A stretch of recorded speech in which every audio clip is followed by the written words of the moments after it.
नमस्कार। उत्तर भारत में बरसात का महीना ख़त्म होने को है, सितंबर चल रहा है और अब ये कांस के फूल खिलने लगे हैं। कांस एक तरह की घास है जो पूरे भारतीय उपमहाद्वीप में पाई जाती है। जंगलों में प्रमुख रूप से ये गैंडे का अहम पर्यावास होती है और इस घास में जो फ्लावरिंग है ये बरसात के बाद शुरू होती है।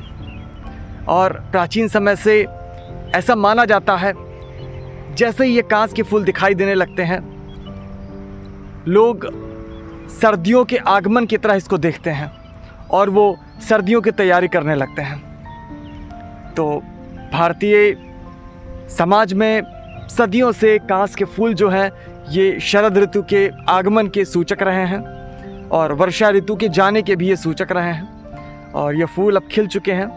आज हम लोग इस वीडियो में इन्हीं कांस के फूलों के बारे में, इनसे जुड़ी हुई कुछ कहानियों के बारे में, कुछ प्रसंगों के बारे में बातचीत करेंगे। तो आइए आगे बढ़ते हैं। कांस के इन फूलों के बारे में रामचरितमानस में गोस्वामी तुलसीदास लिखते हैं, वर्षा विगत शरद ऋतु आई, लक्ष्मण देखहु परम सुहाई, फूले कास सकल में छाई, जनु वर्षाकृत प्रकट बुढ़ाई। श्री राम लक्ष्मण से कह रहे हैं, हे लक्ष्मण देखो, वर्षा ऋतु बीत गई और सुहानी शरद ऋतु आ गई। कांस के सफेद फूल पृथ्वी पर छा गए हैं, मानो वर्षा ऋतु ने कांस के सफेद फूलों के रूप में अपना बुढ़ापा प्रकट किया हो। कांस के इन फूलों का प्रयोग शारदीय नवरात्र में भी किया जाता है। साथ ही साथ प्राचीन समय से ही ये कहानियों किंवदंतियों का भी हिस्सा बनते रहे हैं और मौसम के परिवर्तन के सूचक भी बने रहे हैं। कांस से जुड़ा एक और मुहावरा है कि जब फूले कांस तब छोड़ो वर्षा की आस।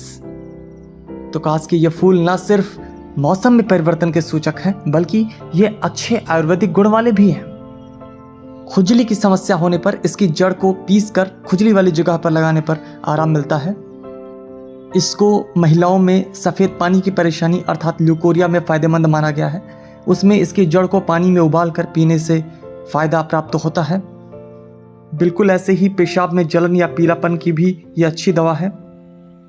कांस का पेस्ट बनाकर उसको नियमित खाने से भूख न लगने की समस्या भी खत्म होती है। इसकी जड़ का काढ़ा बनाकर पीने से ये बुखार में भी काफ़ी आराम देता है। कांस की जड़ों का काढ़ा घाव भरने में भी काफ़ी मदद करता है। इसको हम सीधे घाव पर डाल भी सकते हैं। साथ ही इसको मिर्गी में भी फायदेमंद माना गया है। कांस के फूलों को अकाल के सूचक के रूप में भी देखा जाता है, क्योंकि यदि ये समय से पहले खिल जाते हैं तो उस साल वर्षा कम होती है। महाकवि घाघ जो मौसम के विषय में कविताएं लिखते थे, उन्होंने भी लिखा है कि भादो फूले कांस खेती भई विनाश। अर्थात अगर भाद्रपद महीने में ही कांस खिलने लगे तो समझो बारिश कम होगी और खेती चौपट हो जाएगी। तो पिछले कुछ वर्षों में कांस के ये फूल भाद्रपद महीने में ही खिल रहे हैं और हम कम बारिश अपनी आंखों से देख रहे हैं। कांस की इन घासों की ऊंचाई लगभग 3 मीटर तक होती है। कांस को जंगली गन्ना भी कहा जाता है। इसको गांव में छप्पर आदि बनाने में भी प्रयोग किया जाता रहा है। इससे एथेनॉल का उत्पादन भी किया जाता है। साथ ही साथ ये नदियों के किनारों पर, तालाबों के किनारों पर मृदा अपरदन की अर्थात सॉइल इरोजन की समस्या को भी काफ़ी हद तक रोकता है।